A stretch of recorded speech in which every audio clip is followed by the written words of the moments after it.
اس video کو یا in video کو لگانے کا مقصد آپ کو یاد کرانا ہے کہ ہم کہاں کھڑے ہیں، کس طرح ہم اپنے ہی وطن کے خلاف ہیں، بلکہ اپنے گھر والوں کے خلاف ہیں۔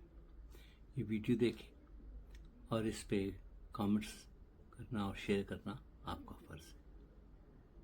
آپ کیوں عمران خان کو برا کہتی ہیں؟ کوئٹہ سے آئی ہیں میرے پاس، آپ سوچیں لیڈر ہے یار، اس کو لیڈر ہی رہنے دو۔ مگر اس کا مطلب یہ نہیں ہے کہ آپ اپنے ماں باپ کی بیٹھ کے بےزتی کریں کہ تم بھی اس کو کہو کہ عمران خان جو ہے وہ بڑا نیک ہے، بڑا اچھا ہے، اس نے ملک کے لیے یہ کیا۔ ماں کو صرف اس لیے نکال دیا کہ ماں عمران خان کو پسند نہیں کرتی تھی۔ ماں آ گئی نا وہاں سے لڑ کے، بڑی اچھی فیملی کی۔ میں نے تو آپ کی منتیں کر کے آ جانا تھا، جہاں بھی آپ ہوتی میں نے آپ کے ہاتھ جوڑنے سے کہ مجھے آپ رکھ لیں، اس حساب سے نکال۔ آج ہی میرے پاس ایک آئی ہیں، ان کا بیٹا روز دن رات بےزتیاں کر رہا تھا عمران خان کی وجہ سے ان کے اوپر کہ جی عمران خان ایسا تو عمران خان ایسا۔ آپ کیوں عمران خان کو برا کہتی ہیں؟ وہ کہتی میں کہتی نہیں تھی، کوئٹہ سے آئی ہیں میرے پاس، آپ سوچیں گھر چھوڑ کے میرا انہوں نے ویڈیو دیکھا کہیں اور وہ آ گئی کہ میں نے میرے ماں کے پاس رہنا، میں نے اب کہیں نہیں جانا، میں اتنی بےزتی برداشت نہیں کر سکتی۔ ایک لیڈر ہے یار، اس کو لیڈر ہی رہنے دو، اپنے گھر میں مت وہ بربادی لے کے آؤ۔